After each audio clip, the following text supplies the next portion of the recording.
Good day, sir. I'm Arden, and today I'll be discussing three radiographic methods: the knee lateral, Rosenberg method, and the Clemens-Nakayama method.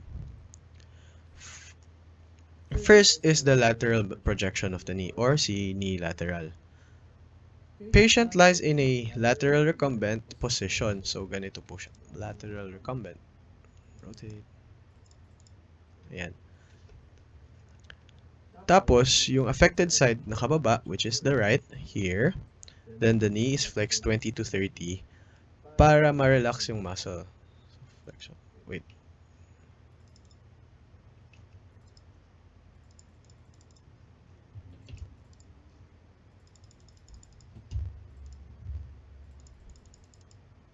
Take ko up. Yan. Knee. Flex. Yan. 20 to 30 para, yun nga po, ma-relax yung knee. Yan. And then, yung CR po is angled 5 to 7 degrees and directed 1 inch distal to the medial epicondyle. So, wait.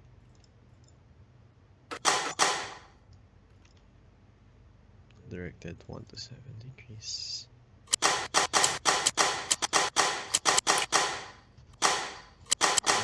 And 1 to 7 degrees.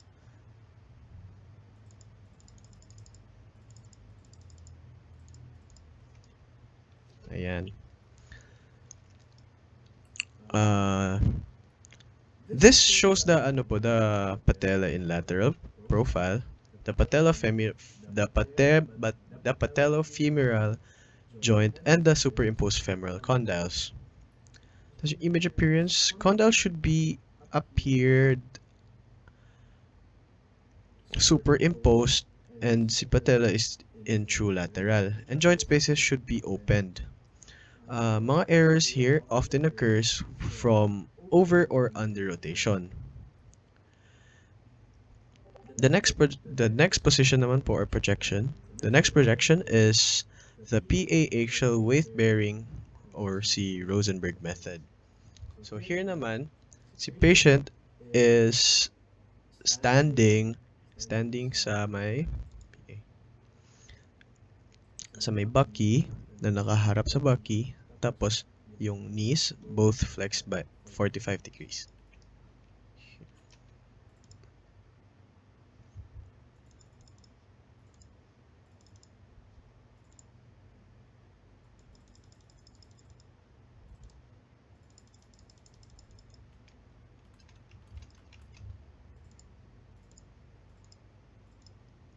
Ayan.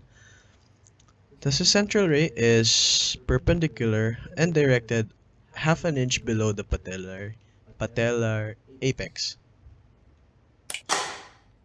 So, punta po natin.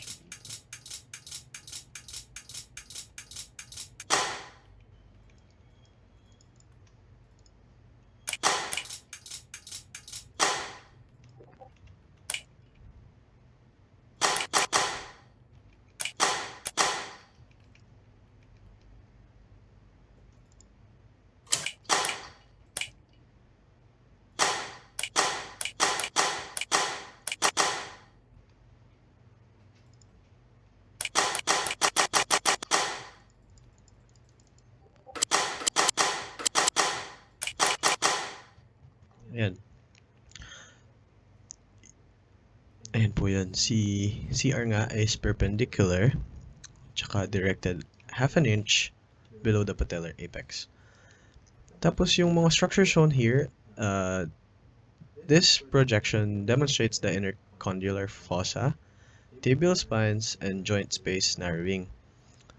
This projection is very helpful for early detection ng osteoarthritis. Tapos, you should expect open joint spaces and clear fossa. Tapos, an uneven flexion or rotation will distort the tibial plateau. Tapos yung next naman natin na i-image na position or projection is si Clemens-Nakayama method. So here naman si patient ay naka-supine. So pupunta po natin siya. patient. Supine.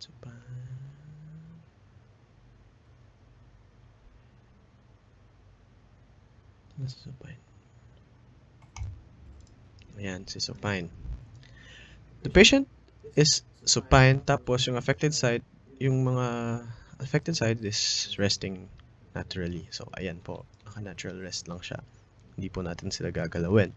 Tapos yung CR ay angled 15 degree posteriorly directed sa femoral neck.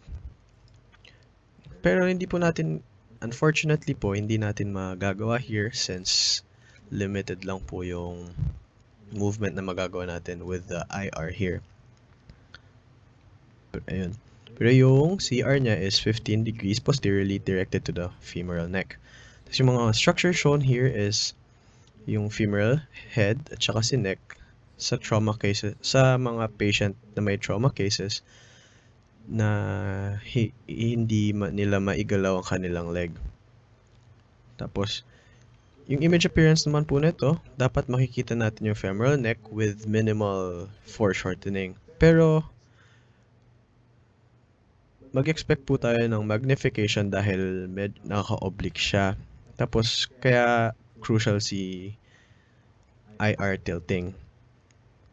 Sa real life, yung IR po natin is nandito sa may patient, nasa hip, nakalagay yung IR here sa may against the lateral hip ng patient na naka-tilt ng 15 degrees.